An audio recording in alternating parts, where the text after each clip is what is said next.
Okay, we got 5:30, so we'll call this meeting to order.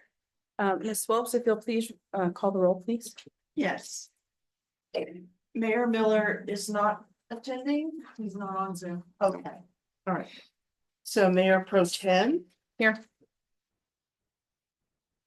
Mr. Rackler, Mr. Lopez, Here.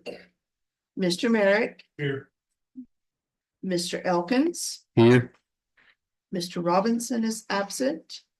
Ms. Parker. Here. Mr. Self. Here. Okay, so we have a quorum. Okay, if you will stand with me as Mr. Phelps will lead us in our invitation. Ms. Parker, let's start the pledges, please. Let's pray.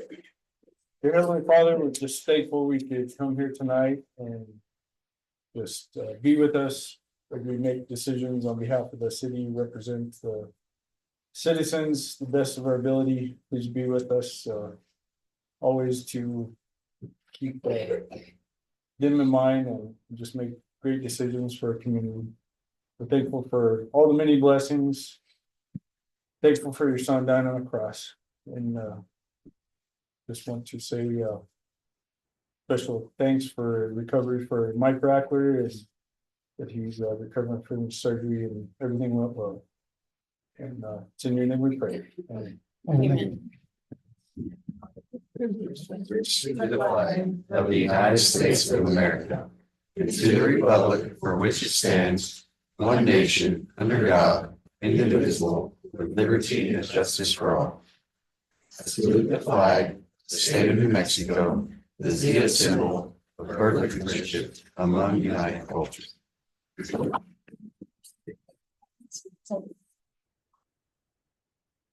Okay, next item on the agenda is the public comment. The public has the opportunity to provide comment on subjects regarding to city business. During the public comment period, speakers' comments will be limited to 3 minutes unless the mayor and or council request for more information. The time limit is given in effort to allow the public input, but to also move the agenda forward in a prompt yet efficient manner. All speakers must sign in at the beginning of the meeting, and topics are limited to 6 speakers per topic. And first on our list, we have Patrick Lucero with Excel Energy. Good evening, Mayor Pro Tem, Council. Thanks for having me. I hope this is the right setting on kind of go over the outage from last Tuesday. But I just figured I'd come and explain a little bit of what took place that night. The freezing fog is kind of what hurt us that night. It hit our 69 line that's right outside of Portales. We have 2 substations on that line. And one of the substations is the substation we're going to be doing work on right by REC. So that freezing fog was just kind of, it didn't allow that dust to clean off the insulators on that station. So it caused an operation. That operation caused a transmission operation. So at that point, we had about 3,000 customers out of service. We did have a crew in Portales, servicemen in Portales at that time. So they came and patrolled the line. Called substation crew out. They came and looked over the substation. They tried to close back in on the substation. It didn't hold. So every time they close it in, I know you probably know what I'm talking about, but if you guys have any questions, just slow me down or email me, call me, whatever. But once they closed the electricity back in on that substation, it was just arcing all over the place. That dust was just so heavy in there. So they tried it multiple times and finally they decided they'll come back 8 o'clock the next morning to power wash it, clean it with rags. They got all that cleaned up by noon. Once they had everything cleaned up in the substation, they went to go close back in. They found another problem with the PT wire that was burnt up. They had to replace that, get the equipment tested, put it back in service. The weather was just cold, the fog. We're expecting more cold tonight, tomorrow night. So we're not anticipating any moisture, I don't think, which we woke up this morning, there was a little bit of moisture. But anyways, in a nutshell, that's what the outage was that night. So, but it is a station that we're fixing to do some work on next month to hopefully eliminate that whole problem. So any questions from the council on that? Well, probably what happened is you spoke last week and said we're probably not going to have any outages, so you had to have an outage. You know, you're probably right. That's how it works. They're probably right. You mentioned something that's just like wham, there it goes. So, but you know, we did have crews out there as soon as possible, so they did work around the clock to try and get it done. Get everyone back on, so, which I think is around 3 o'clock by the time we had the majority of the customers back on. But at that point, they were just dealing with individual outages and not a full scale outage like we had, so. Well, we appreciate your crews being out there in the middle of the Yep. night in the cold, Well, working to get us back up. we, I wish we could say that it won't happen again, but with weather, I was talking to one of the guys today and it seems like, and Mike mentioned today, during a meeting that it seems like these cold spells, they're just getting bigger and bigger and just covering more areas. So, the heaters kick on and it just ramps everything up. So we'll keep a close eye on it. But we do have crews available and ready to work. So any questions? I think you should knock on wood before I'll do it. I know. Well, if y'all have anything, think of anything after the meeting, or just feel free to call me, email me, however you guys want to contact. More than happy to. Thanks, Thank you Becky. for the settle. Next, we have Maria Maruo. Is Maria in the audience? No, okay. Scratch her. Okay, next item, meeting of the previous minutes. They are in your packet for review. You have any discussion? Yeah, I think there were a couple of things, on the motion regarding Eastern, it says that Ms. Parker made that motion. I believe I did. So we may want to make that. And then you also have me and Eldon absent in the attendance on the roll call. Oh, Yes, really? Yeah. Okay. So sorry. that's about okay. those mistakes. Well, I will correct those. Okay. Any other corrections? What's a pleasure? Second. Motion by Mr. Lopez and a second by Ms. Parker. All in favor? Aye. Any opposed? Any abstentions? Motion carries. Okay, next we have some presentation items. Our first item is for Becky Ward.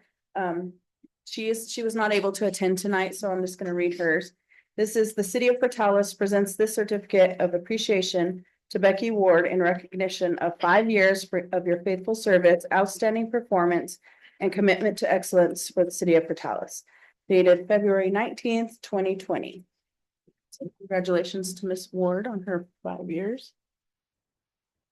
And then this next one is presentation of this certificate of appreciation to Irene Olivas in recognition of 20 years of your faithful service, outstanding performance, and commitment to excellence for the City of Portales. And her anniversary date is February 28th, 2005. So thank you, Ms. Olivas. And now I'll come down and do the ones that are in attendance.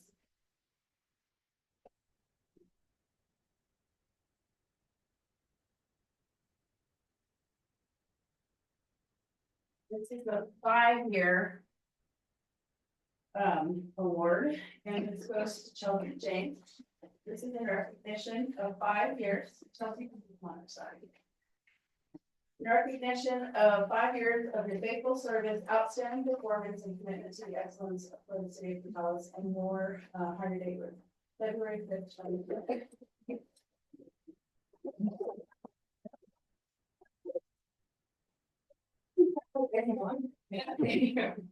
You're welcome. Thank you for your service. And this one is, the next one is Mr. Steve Brumfelker. I don't see him. I don't Okay. think he is. So his was, in recognition of 10 years of faithful service and outstanding performance, and commitment to excellence for the City of Portales. And the entire date was February 18th, 2015. So we'll make sure that our employees get it.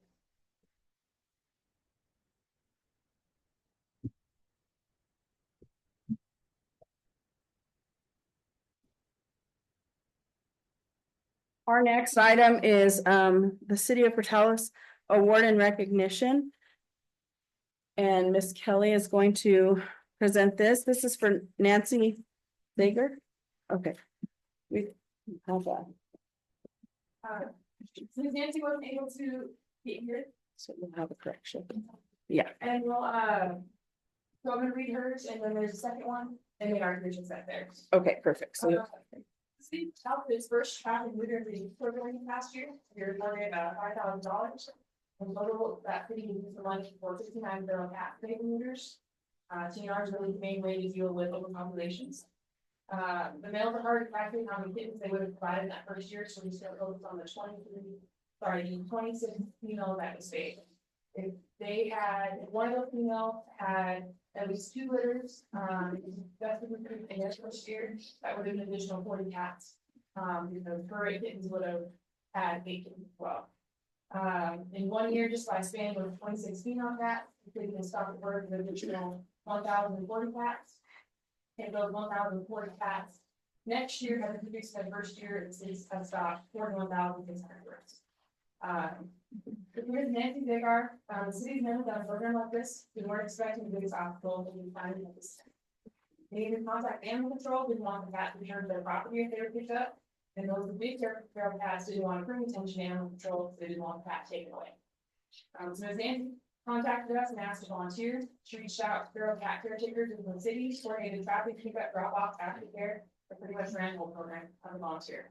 I think it's important to recognize when our citizens go above and beyond to make the community a better place, which is why I'd like to present Nancy for this fact and thank you for all that she did.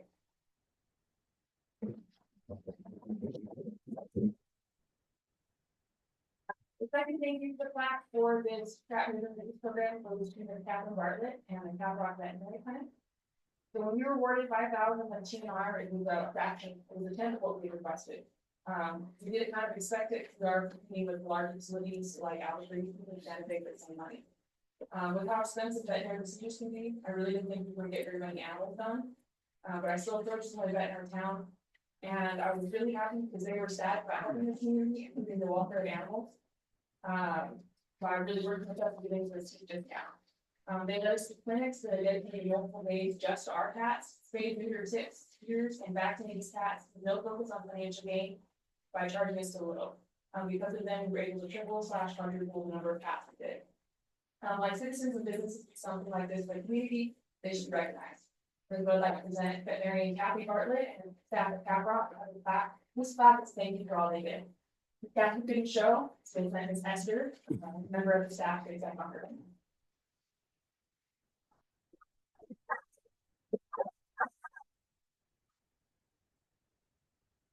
thank you.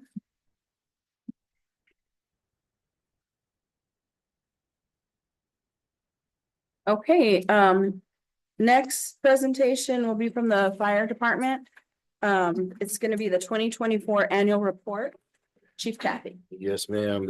Thank you, Mayor Pro Tem and Council. I've been accused of being long-winded, so I'm going to try to be quick today. If you have any questions, feel free to stop me. But as always, we appreciate your support. And as we move on to the next slide, we're continually working to be prepared and ready to serve, to provide the highest quality service to our community, your constituents, and all of our neighbors.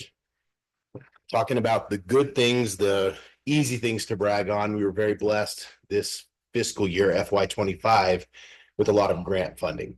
And as y'all saw as you walked in, that's our new ambulance that is on this list. So if you'd like to take a look at it, feel free to come by the station. We received funding for 2 new Zoll cardiac monitors, a little under 120,000, 2 chest compression devices, a little over 47,000. The new Type 1 ambulance that was just over 405,000 that was delivered today. We do have another new Type 1 ambulance that will be delivered at the end of the month or beginning of March that was funded through our ARPA funds. We were awarded 600,000 towards a new Class A pumper that I did the PO today for just over 805,000 that should be delivered in the next couple of months because they have it on the lot, which is the reason we purchased that one. We received 225,000 for the firefighter recruitment fund. That's where we were able to add 1 position per shift. Unfortunately, we've had quite a bit of struggle in getting those positions filled. Moving on, we currently have 2 open positions, 3 personnel with no certifications on the EMS side, 5 EMT basics, 8 EMT intermediates, and 11 paramedics.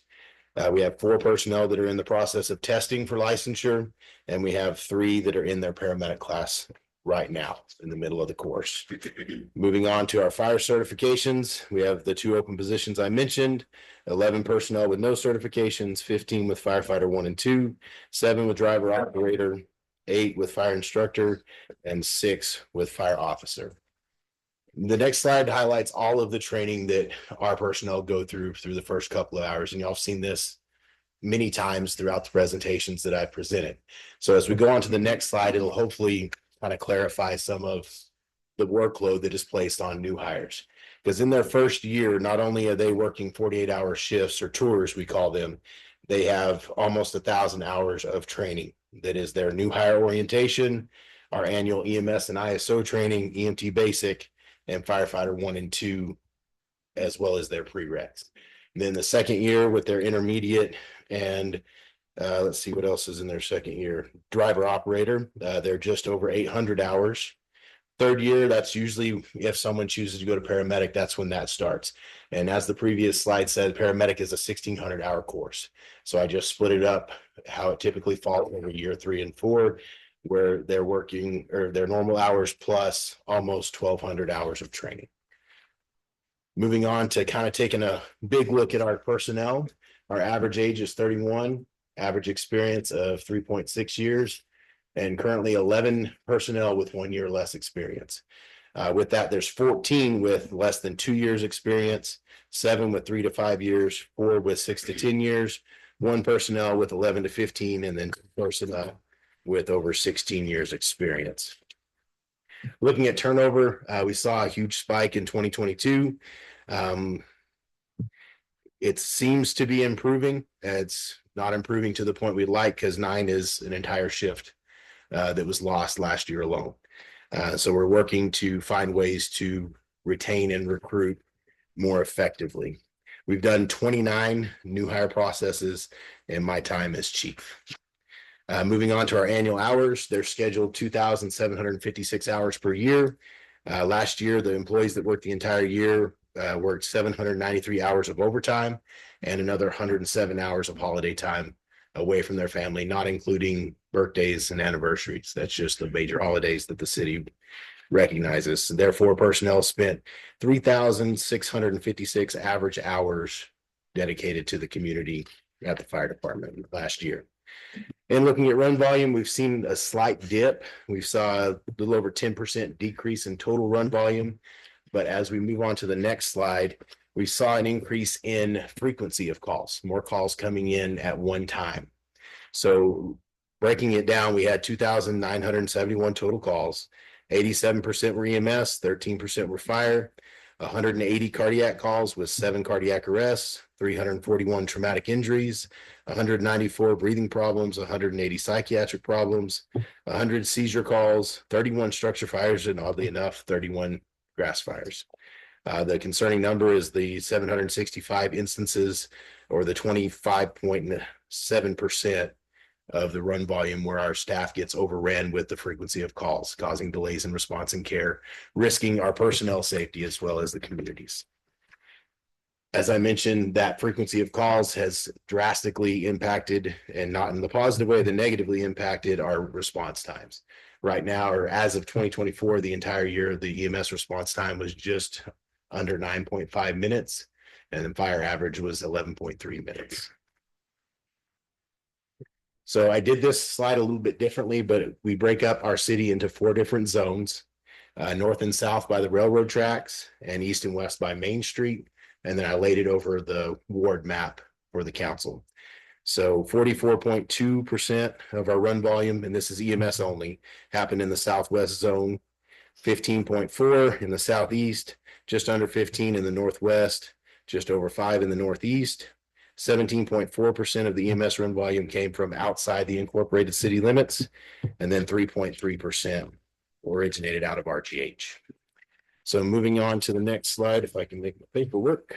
2024, we had 19% of our total run volume happened outside the incorporated city limits. That's 450 EMS calls and 115 fire calls. It averages out to right at 47 calls per month outside the incorporated city limits. Some of our ongoing projects, as we go to the next slide, is increasing personnel per shift to minimize the chance of that frequency of call negatively impacting our community because of our lack of response capability to get to that safer staffing level. Employee development training, our goal is to get everyone firefighter 1 and 2, as well as EMT intermediate certified. And we need to get 3 additional personnel certified as paramedics. We need to work on maintaining our aging high mileage fleet, as well as find a way to fund our apparatus replacement plan. As I mentioned, we're buying a new engine that could fill the bottom, dependent on the funding for extrication equipment for that rescue engine designation. Midterm goals: improve retention and recruitment, decrease burnout, fund our health and wellness program. Long-term goals: build a training facility and an administrative office that will both improve ISO scores and fire funding. So with that, I would respectfully request council support to increase shift staffing so that we can improve personnel and community safety, improve public safety hourly wage so that we can retain and recruit our highly trained personnel. And then we all need a way to find a way to fund our vehicle replacement plan, because as y'all saw by the first slide, our equipment's very expensive. And with that, I'll be glad to stand for any questions, and thank you for your support. Thank you, Chief Kathy. Any questions? Good. Mr. Rackler? I just have one, that one map that had 44% coming from the southwest corner. Mhm. Is that mostly because of nursing homes and aging facilities, or what's? That is a large factor for that, because Coronado and Good Life are both in that zone. It's also the most populated zone.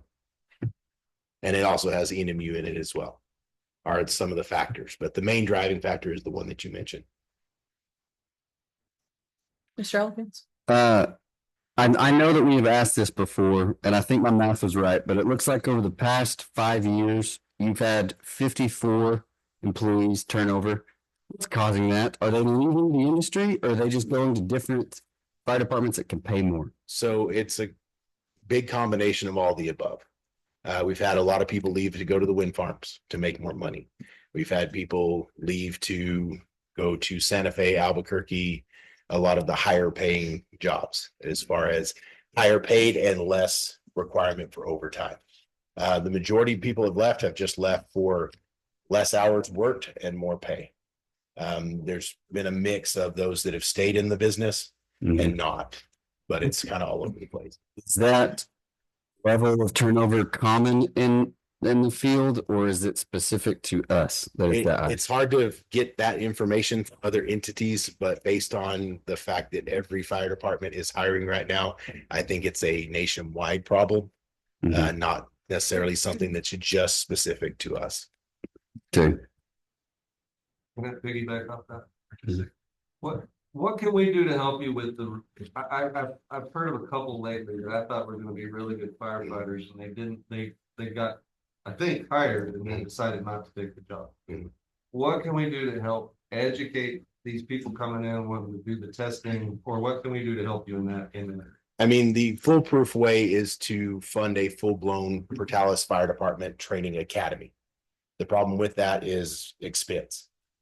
Finding instructors, having time, and that increases workload on the top end where we already have a high workload.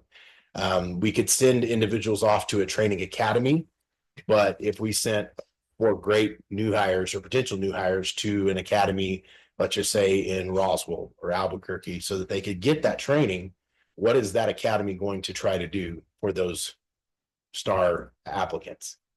They're going to try to pick them up. The biggest thing that I've seen is starting wage has been the biggest struggle. And secondary to that is the workload of most departments aren't having to work nearly 800 hours of average overtime a year just to maintain run volume and training. So the answer is multifaceted. I think it starts with getting our wage where it needs to be so that we can retain and recruit. Then we're not having to do so many new hire testings and spend so much money in training. Question. Do they, once they are, you said a lot of them are new, Mm. and once they become certified and they can come onto the fire department, is there a certain period of time that we are able to make sure that we retain them before they can go, or are we like at the training ground? They come in, they get trained and So- certified, they're gone. I've done a lot of research on the agreements or the contracts that have worked for some departments and not for others. What we've seen with the Opportunity Scholarship, the tracking of the amount that they would owe for an EMS class is far more work than it would be worth to recoup. Even though, yes, we invest a lot of money in training, we don't have the administrative staff to stay on top of that as well. So yes, we are a training ground for those that want to stay in the business. But it really doesn't matter if they go to another business. Because like I've said, we've had just as many people go to the wind farm that have stayed in fire and EMS.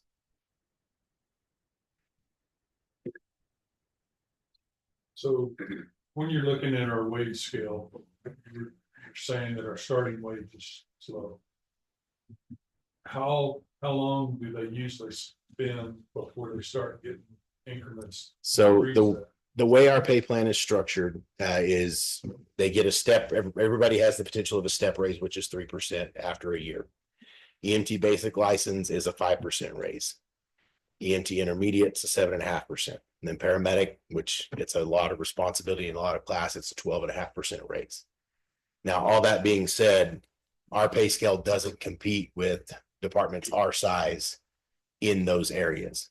When we have departments that have lateral offers for firefighter intermediate, anywhere from $22 to $29 an hour. And our pay scale doesn't even go to that $22 an hour for firefighter intermediate.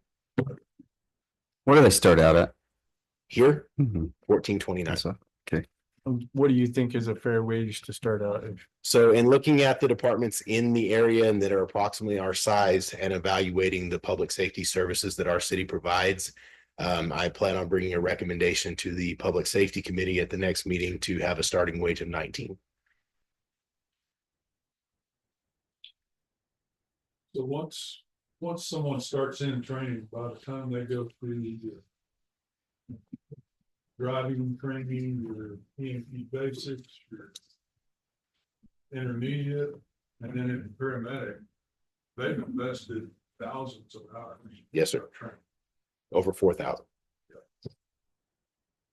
And then for us to put that much time into one, an individual and then lose them is crushing. It's a lot of cost and expense that we put into it. Much less the mental part of it. Yes, sir, I agree. I think we've got to try to find some way of retaining these people and getting their wages up high enough that it's. That is our decision.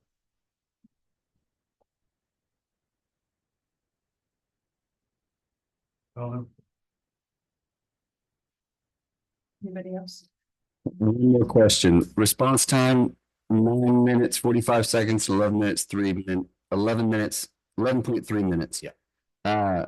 Does the response time affect our funding at all? Is there a threshold that they say, It has the potential to affect our ISO score, which has a potential to affect the funding.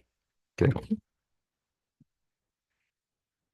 And our ISO score right now is a 4/4Y and has been for probably the last 10 years. It also affects your insurance rates. Correct. The ISO score does, yes. so is our ISO score up to par, or is it not where it needs to be? I mean, honestly, I think that we should be in the neighborhood of a 2 or a 3. The biggest things that have hit us is training and personnel. Because ISO looks at the NFPA standard that says that we should be responding 15 people to a residential structure fire. They look at, you should have X amount of training per year. Well, when we have continually new people, it's hard to maintain that training. And with our call frequency, it makes it even harder to Mhm. maintain that training. Because anybody that has ever made a plan knows that as soon as we start trying to train, the tone goes off as it did earlier. Mhm. We all got on that deal for a while and know how many calls you get. We just take as long. as I'm they- still sticking it out. Do you know what the starting pay for the police officers are? I believe uncertified is 1972. So you're trying to get it in close. to that? Comparable. Comparable. I mean, and I would never say anything but love and respect for our brothers and sisters in blue. I think they should be compensated well, but I think fire and EMS should be comparable. With your increase that you're gonna bring to the recommendation to the planning and to the public safety, are you going to include the step up programs as well? You will It'll see be a all of copy them. of the pay plan, and I'll be glad to explain that Okay, when the time comes. perfect. Thank you. Anybody else? Is it going to, in that, is it gonna have what it will do for the overall budget, or do you plan on? It's hard to get that exact, but I should have a close approximate. I don't want to add any more to our finance director's plate. She's got enough going on. So you'll have to rely on my math as you've done before.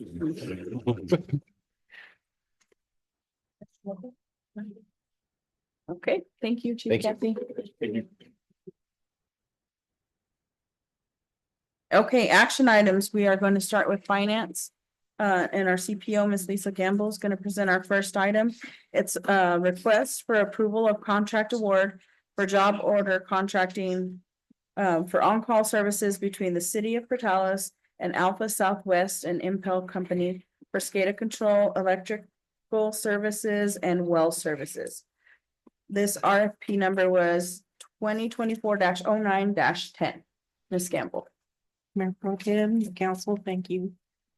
We're requesting the approval of a contract award. This goes along with the other contracts.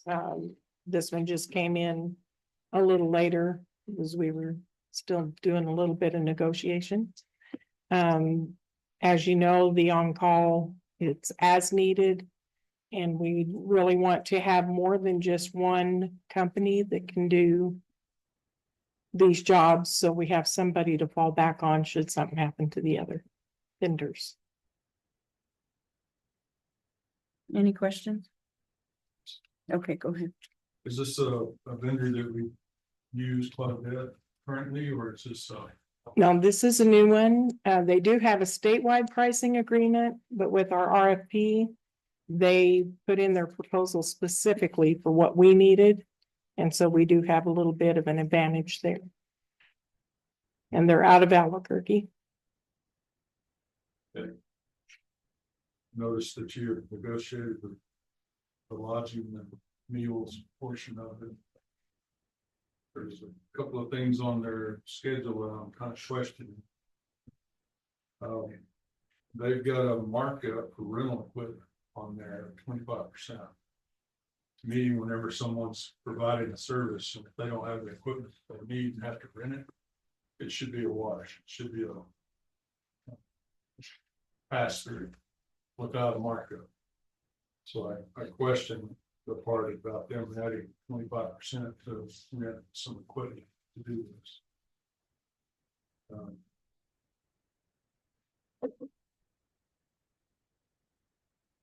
The other thing.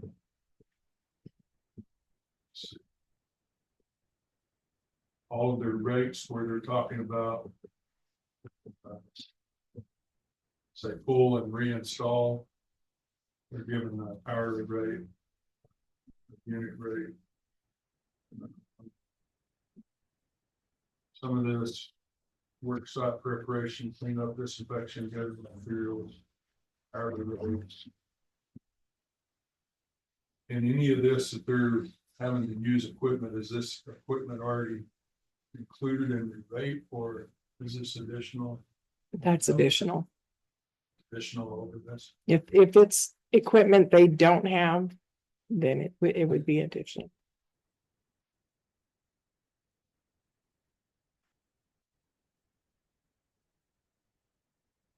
What other? Off the top of your head, what other vendors deal in the SCADA? Right now we contracted with L&J Wells, and he does strictly the well. Quantum Solutions. He does the SCADA and electrical. We probably try. Yes, yes.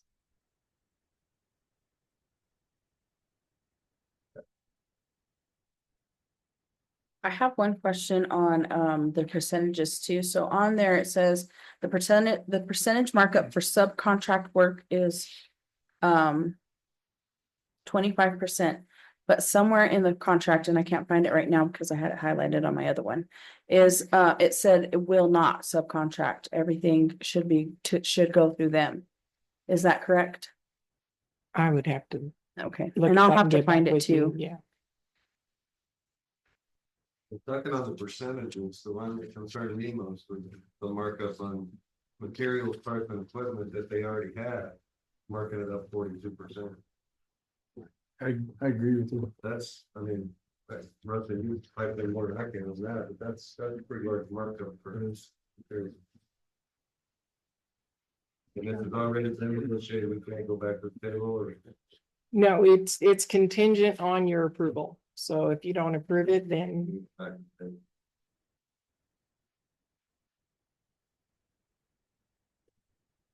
Any other questions? Oh, subcontracting. It says the vendor shall not subcontract any portion of the services to be performed under this agreement without prior written approval of the city.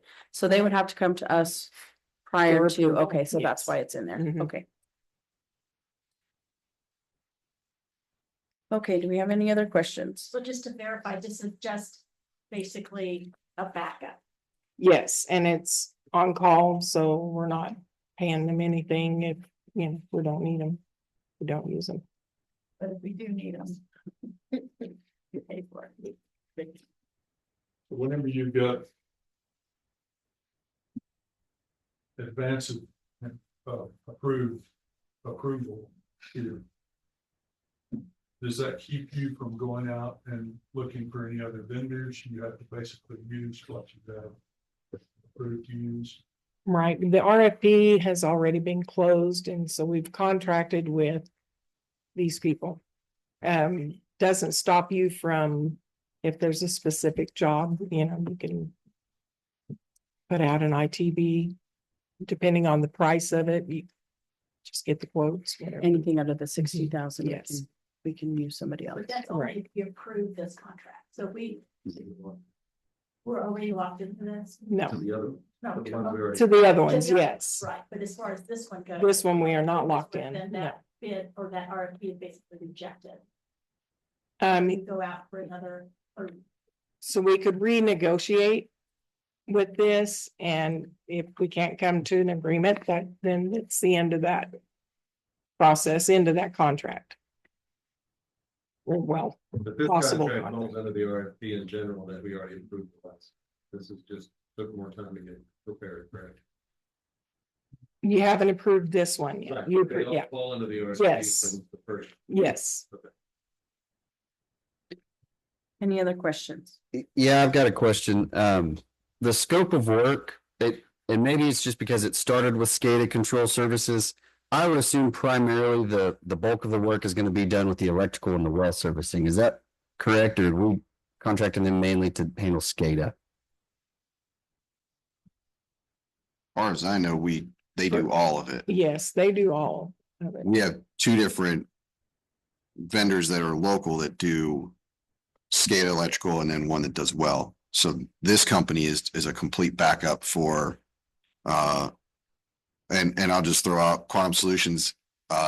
He was out for a couple of weeks Mhm. and he was not available to do anything, and he has other work in the city that he does. So if we had to have somebody come in for SCADA, that's why we have this backup. We would not use them unless we absolutely had to, but Mhm. this company does all three. And They're they just, do they're the- one backup for two people, for two Right. different companies. And they do the deep well drilling also, so. Just to clarify on the process, there's a limited amount of companies that are even qualified to go through this process, right? For an RFP.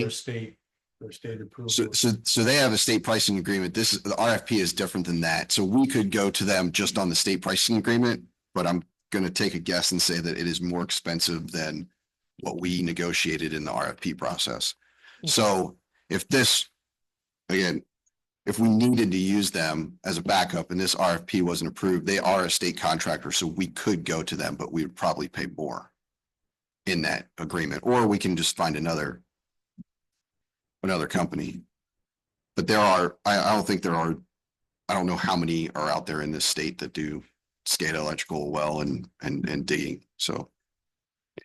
How did their labor rates line up with the other two that we got the RFP from? Because these seem significantly higher. Are they? They're somewhat higher, yeah. I don't know.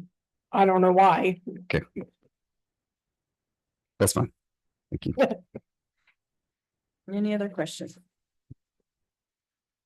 Hearing none, what is the pleasure of the council?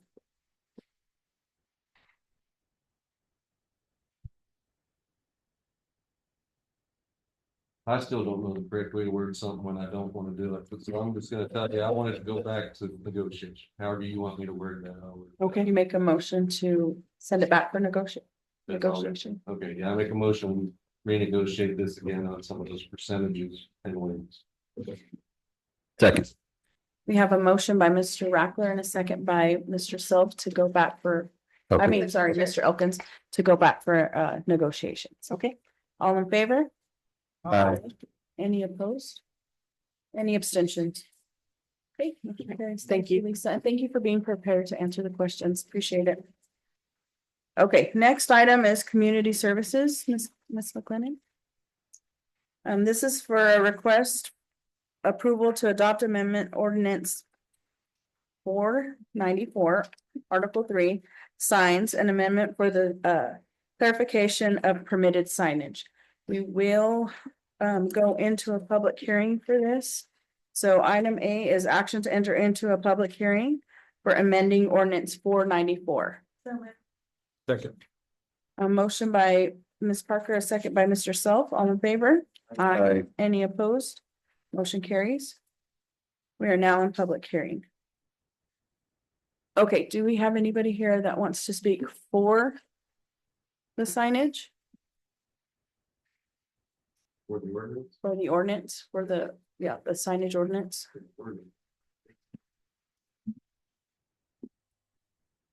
Any opposed? So,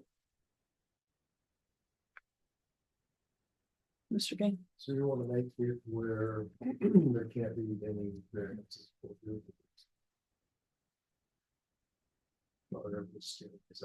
So what we want to do is the one that went through planning and zoning, the recommendation is to remove the ability to have variances.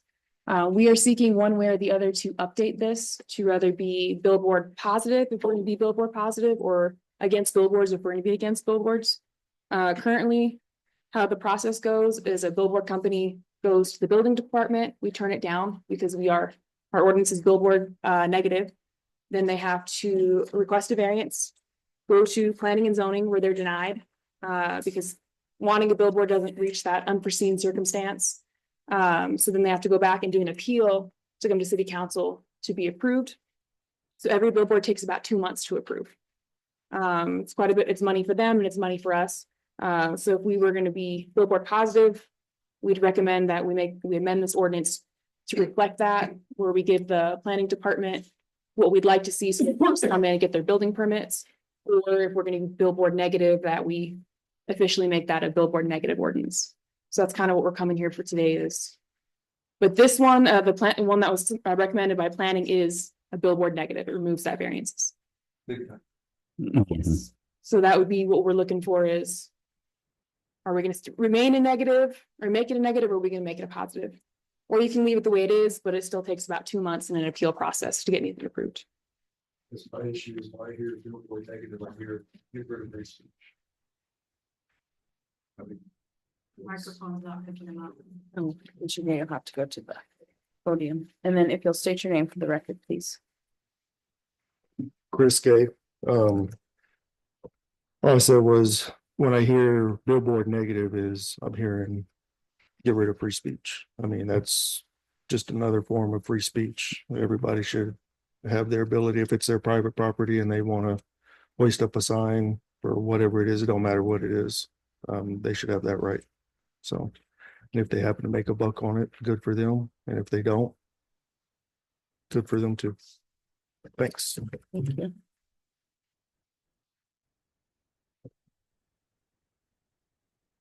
Anybody else wanting to speak? Okay, here. Yeah. Hearing none, we'll take action to close the public hearing. So moved. Second. We have a motion by Ms. Parker, a second by Mr. Merrick. All in favor? Aye. Any opposed? Okay, we are back in regular session. So now item C is action by the council on amending the ordinance 494 with the proposed changes and additions.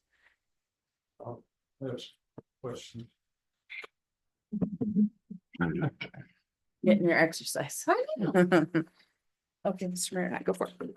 So is this coming to you from planning and zoning, or is this? Yes, so the version in front of you today was approved through planning and zoning recommendation as is, which is the removal of the variance and adding stricter maintenance rules, adding definition of a billboard and specifying what we consider sign sizes and locations. So it wouldn't ban signs, it would just ban billboards. You're banning billboards anywhere from 300 feet over 300 foot from the rest, from the business. So.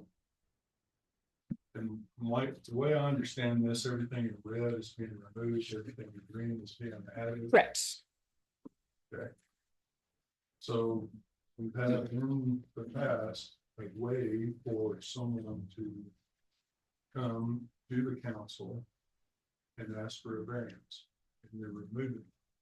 Correct. As I said, what's happening is the ordinance is 99% negative.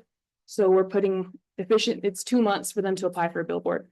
So we want this ordinance to come up. So if this council is billboard friendly, we don't care if this is a billboard negative or billboard positive one. We would like to see it changed to reflect the views of the council and to reflect what the city is going to do with it. But we weren't presented with an option for a billboard positive. That's my problem. This is what. Presented only with the negative side. Right. I don't see one written up for the positives. So for the public hearing, we have to bring what we're submitting. You can make requests for changes. And that's part of what this is you can say, hey, we don't like this. We would like to see these, and then we can go and do that. Well, I personally am not anti-billboard, and I'm not anti-billboard off your site either. If True Value wants to, or Ace wants to go put a billboard on the edge of town, just because their business is in the middle of town, shouldn't matter in my opinion. So, I just think you're limiting business people more, and we already have a hard enough time getting business people coming. and we're happy with the change. We just need, as I said, we do have a currently billboard unfriendly Well, I ordinance. guess what I'm saying is I'm fine with it taking 2 months if they're willing to put in the work to take 2 months to get it to us, because I think this board's shown in the last 2 or 3 votes on these that we're okay. So would you like to make the ordinance more friendly? So, I would personally, yes. so what recommendations would you like to see so we could work on the amending of that ordinance? Actually, don't think we should limit them to 300 foot from their business. I brought this up at the last time that we had this come before us, and if I've got a restaurant in town, I don't want them driving to within 300 foot of the business, and as they're driving by, they're going, what did that say? What did that say? And then they drive by the business and go to the next one that they see in front of them to go eat. They need to have an avenue to advertise their business before you actually get to the business. And for those that aren't on the main First and Second Street and are off on Avenue C or one of the others, True Value being one of them, you know, they need the ability to advertise somewhere on First and Second Street that there's a hardware store off to the side, not on the beach side. I don't I don't advocate that we have a lot of 60-foot tall billboards going through town. But just about every business has got its own signage out in front.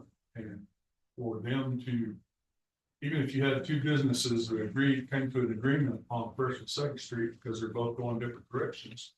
Hey, can I put a sign on your building advertising my business, and I'll put a sign on my building advertising yours, you know, pray about. So I think that we need to be more business friendly in this aspect instead of trying to close it down because they're supposedly unsightly. I do agree with the part that you got in here about keeping them maintained.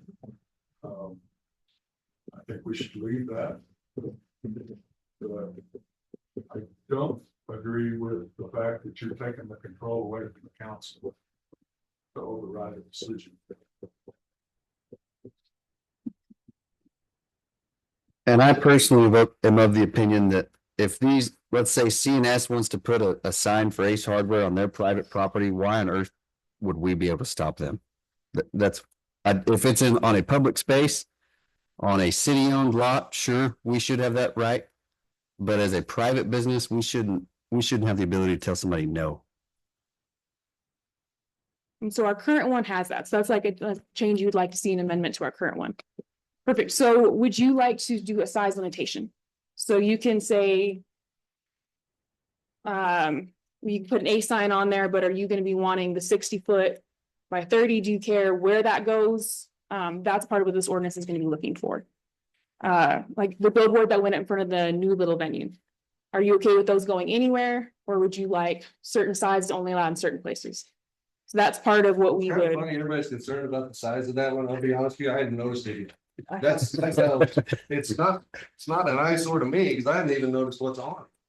And that's okay. I just know. So I don't think they're that big an eyesore. It's a I just business. don't get the eyesore.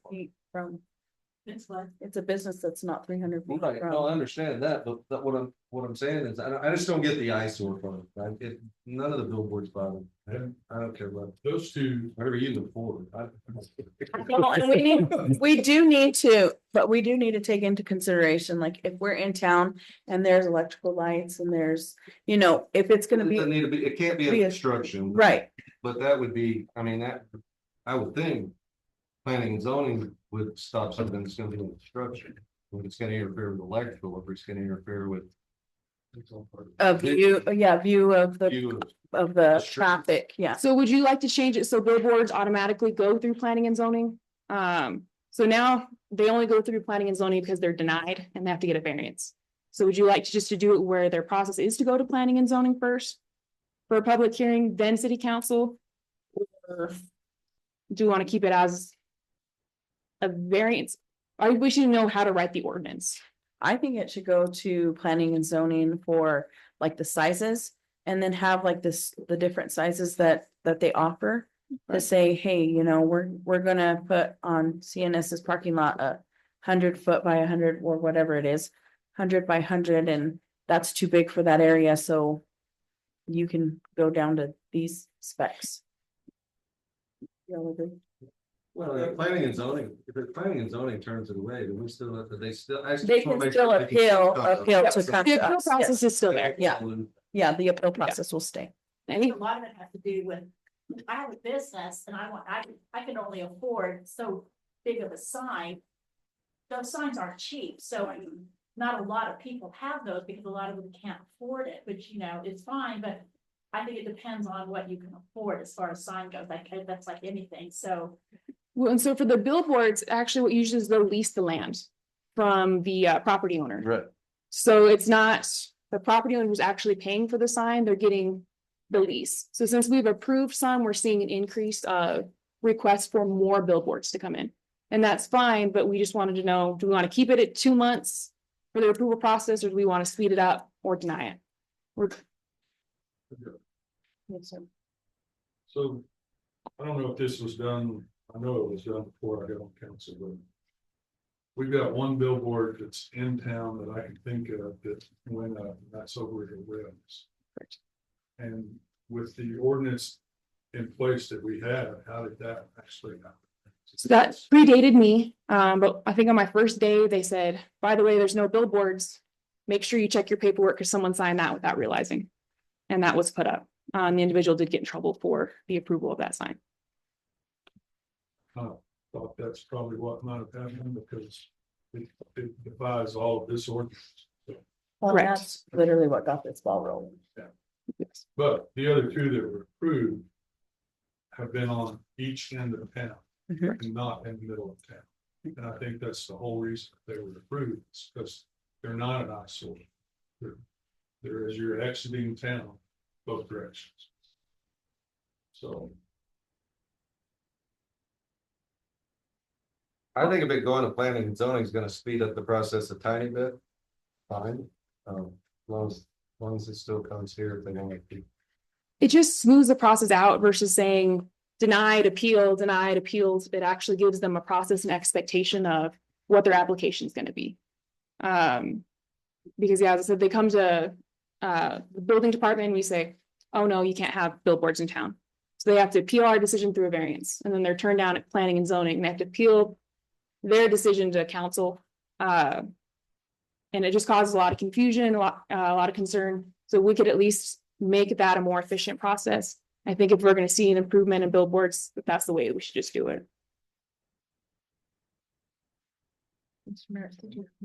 Well, I mean, it's in here on it, it's calling it a billboard. I don't think of a 10-foot high, 8-foot wide sign as being a billboard. That's more of a business sign. So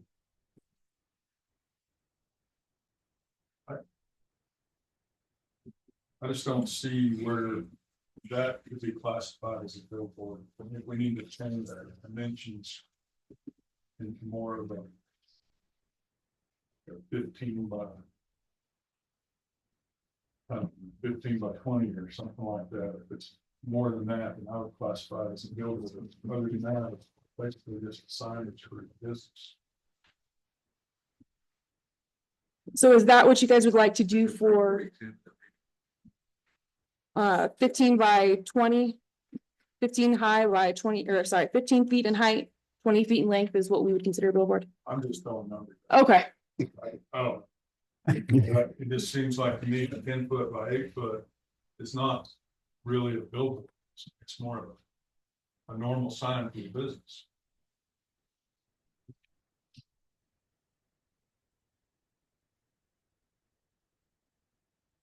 Would it be fair to just say, you know, on that 342, that one, any sign that exceeds 6 feet in height and 8 feet in length must be approved by planning and zoning? Wouldn't that be an easier fix to this? And then my thoughts are dealing with Roosevelt County Electric and Excel, the electric lines, there needs to be certain clearances from that. Those types of things would need to be approved, I would think, by planning and zoning. But I would say if it's 6 feet or if it's above that, it just has to be approved by you. But I wouldn't be billboard negative at all. So the recommendation would be that any sign larger than 6 feet, 8 feet would need to come to you despite what's on it. Anything under, despite what's advertising, just gets approved through the building department. So even if it's. Now, there's a couple of councilmen, a couple of people off planning and zoning, city employees, and kind of come to Kind of rewrite it a little more. Yeah, that's fine. We just need some direction to go with it. So whatever I have direction you'd one like to last take it. question. If somebody's gonna repair or redo their sign, are they gonna have to go through this process? I'm No. thinking about mine, I'll be honest with you. Mine's 4 feet tall and 16 feet long, so I'm thinking, when I read So no, something this summer. just It'd to be up- grandfathered in unless, let's say, you said, well, I'm gonna make it 17 feet. Then that changing those Or dimensions Sign would, that's on the structure that's the. but yeah, the but if frame you're that's just, there, I'm okay. yeah, if you're fixing the dimensions, then it would be already grandfathered in, already approved. So I believe the direction is to form a committee to talk about dimension of size, to classify it. The process to appeal will stay, and then electrical clearances. So Kelly, will you form the committee prior to having the ordinance placed on And the they wanted council, P and Z, was there anyone else staff. in staff? Well, I was gonna show up anyway. And then we need to take action on that, so, No problem. okay, so you have your first volunteer. Perfect. Would anybody else?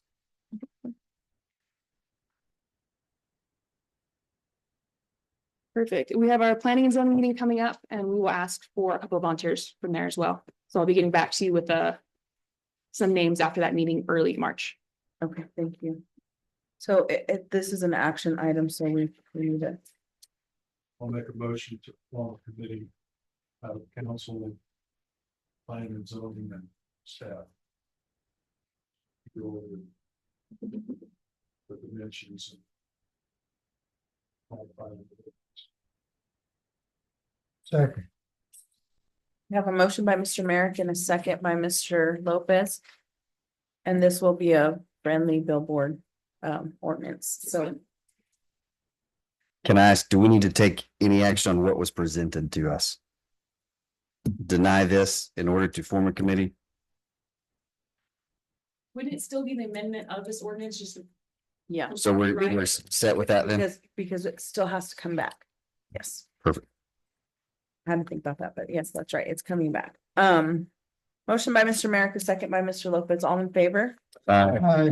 Any opposed? Any abstentions? I vote aye too. I didn't say aye, but I vote aye. Okay, next item is city council staff comments. Mr. Merrick? Yeah, don't do. I was gonna ask.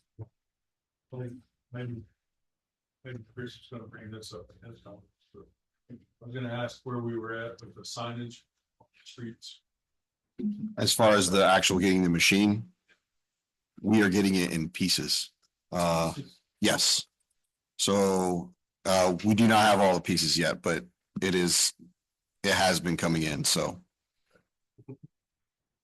Dumpsters. still rolling out. We're still trying to do 8 to 10 per day, as best we can. New ones around town.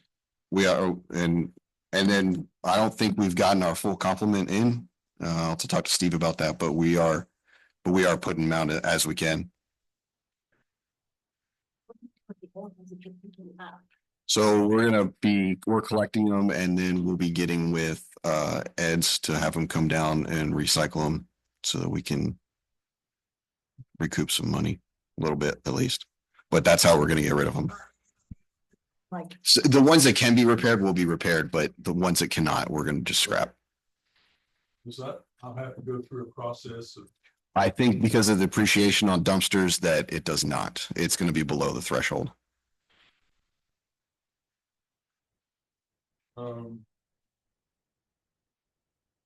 I mentioned that court at the last meeting, they're still going back and rerunning some numbers, trying to tweak some outcomes on it. So still look forward to them presenting in the future. Council meeting.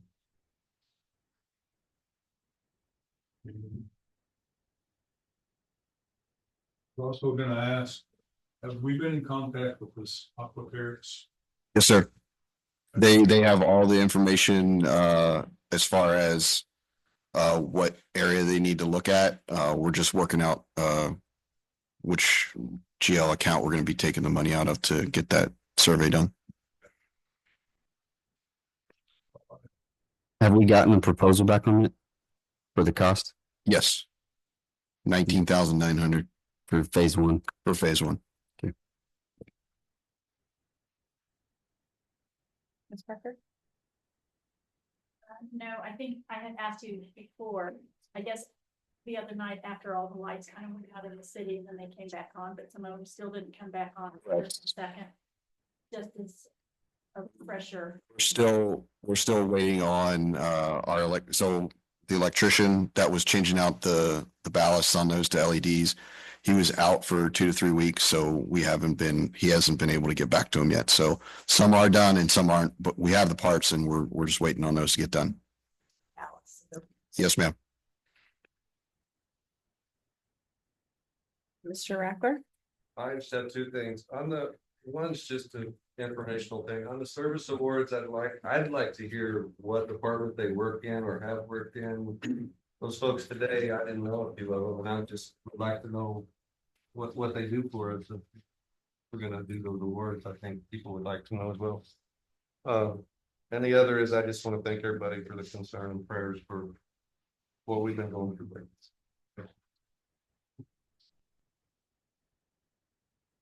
Thank you. Mr. Salt. Back to the dumpsters. Mr. Moyer, how many Yes.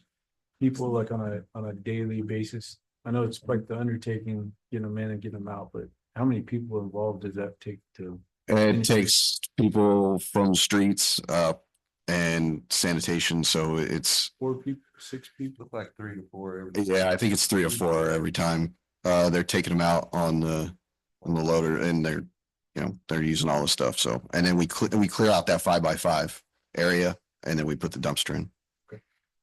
And I had somebody in my ward ask me, concerned that people from the county are dumping in their dumpsters. I think that's continual, but my Correct. question is, he was saying back in the day, you used to be able to burn trash in the county. Does anybody know if there's a burn ban in the county or? I'm gonna look Is there for the burn- person that I know that lives in the county. That is the fire chief. Restriction on burn banning outside the incorporated city limits. No, there's none in the city. And the commission, as far as I know, haven't had any talks of instituting a burn ban.